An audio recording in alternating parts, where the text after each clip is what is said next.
I'm attempting to make some Lego cupcake toppers. This is my inspiration. We don't have much Lego in this household, but I managed to grab a few bits and pieces.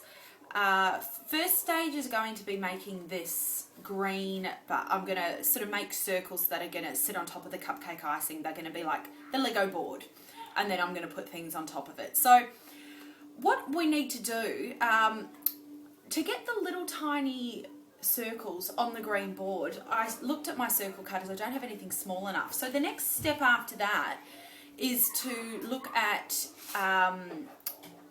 your tubes, your piping tubes, to see whether you've got something that's small enough. Now, my ones are too small. So I want to just quickly share with you how you can make your own, especially circular ones. It's really easy, how you can make your own cutters. I bought this stuff here. It's called aluminum. That's the American way of saying it, isn't it? Anyway, aluminium flashing. Bought this from Bunnings. I mean, look how much of it is there, because I saw this shoot about making your own cookie cutters and thought, yeah, I'll do that. Okay, I still haven't done it yet. It's the first time I've unwrapped it. I mean, I have so much in there. Think how many cookie cutters I could potentially make from this. So many. So anyway, I cut. You can just see here where I've just cut. I cut out a couple of little strips. And then what I did is I grabbed some of my paintbrushes and sort of looked at the one that I thought was small enough.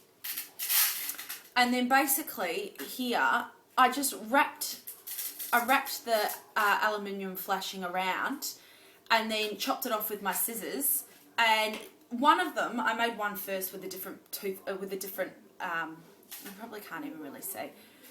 I made this one first with a bit of a thicker toothbrush, and then thought with a paintbrush, and then thought, oh look, it fits around. You can see there, it fits around the hole, but I still think it's a little bit too big. So then I got my other one. This one I actually super glued. So that's the other thing, is while you're molding it to shape around your paintbrush, you can then get a little bit of super glue and really neaten it up. The second one that I did, that's that little bit smaller. I haven't even super glued, but I figure it's still going to be okay to use. I've just coloured my icing. I've used this colour here, leaf green, Americolour, and it's pretty close to the colour that I need. It's a little bit darker, but that's okay because it's going to fade a bit. I'm going to give these to a friend who's having a Lego party for her son, which, great timing, and it will fade a bit over the next week, so a bit stronger, it's not really going to matter. So, sorry, basically what I want to say is, if you don't have small circle cutters, there's always ways of seeing if you can use something else that you have got that can make the same cut. So things like straws, really little straws that you might have, and definitely the top of icing tubes. Sometimes you buy a whole set. It's very easy to use those to cut out your circles. So, before you run out and try and find them, either you buy your aluminium sheet flashing and try and do it yourself, or, have a look around at what you've already got to see if you can make do with it. Okay, I'm just adding about half a teaspoon of my tallow powder to my green fondant so that it hardens. And this basically turns my fondant into sugar paste or gum paste, which is the same thing. Just Americans call it gum paste, and British people, or maybe Australians, call it sugar paste. I tend to just call it all fondant, even though technically it isn't, but anyway. Okay.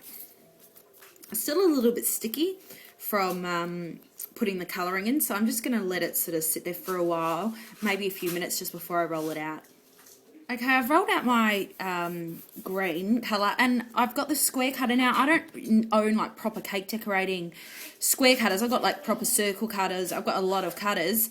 And then I just realised this is a Play-Doh cutter. So yeah, definitely check like your kids' toys and stuff to see what you've got. It's great to be able to find something, and not have to buy a set of square. I mean, obviously I know I can just cut it out, but it's nice to get a proper square cutter. Now, I'm going to leave this to harden. You don't want to move it when you've just cut it, because you don't want to have to deal with, it going out of shape, especially when it's really soft. So I'm going to cut out 6 of these. Okay, so I've rolled it out. I've cut out my squares, and I'm just going to leave them here until they've totally hardened. I've now rolled out my the rest of the green. Thank you. It's quite thin. This is going to be to make the little things on top, and then I'm just going to punch them out.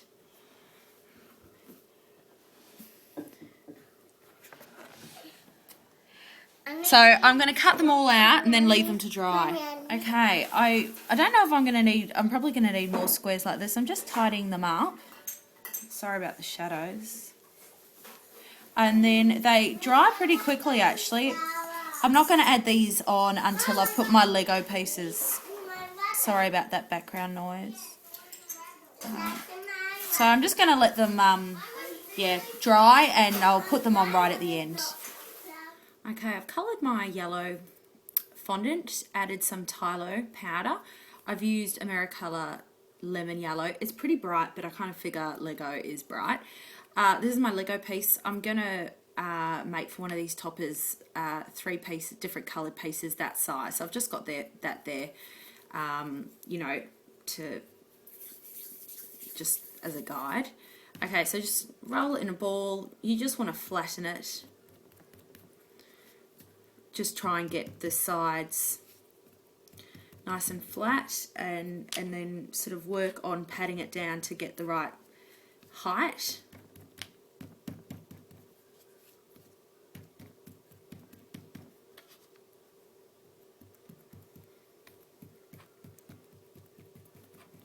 Okay, and I'm just going to leave this to dry for about 5 minutes before I cut it with a sharp knife.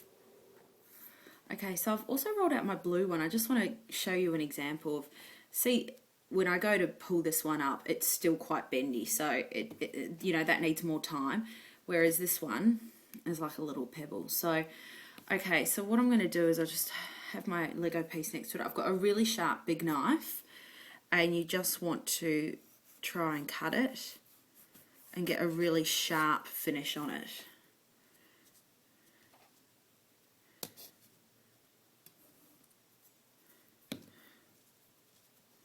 I'm not very good at doing things, cutting things straight, but got the lines on my board.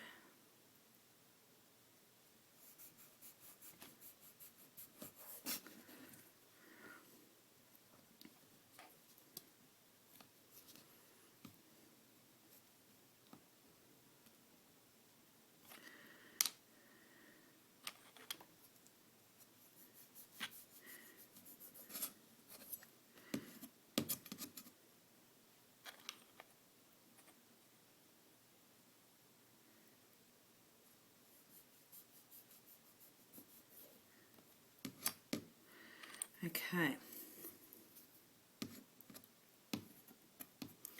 Now I'm going to leave that on my board to dry a lot more.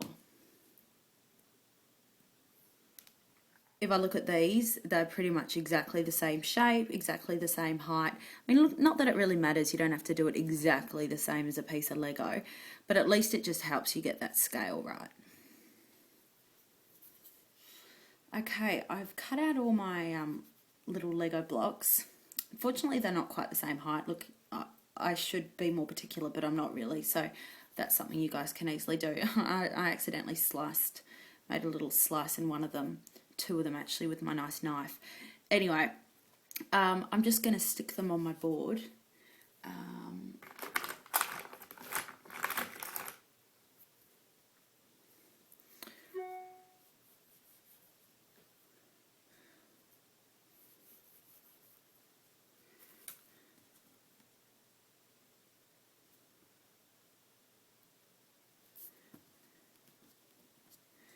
Still a bit.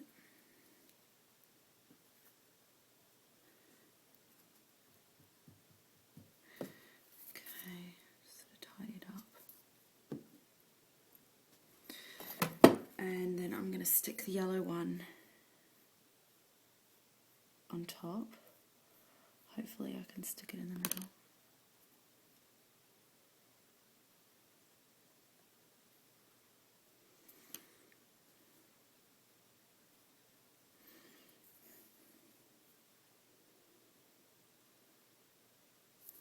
And then I'm just going to stick my little Lego things on top. Okay, I've just added on the little circles. and also put my green ones on, and that completes the first topper. Yeah, it's quite pretty easy. It's just quite time consuming, so make sure you got a movie or something to watch while you're doing it.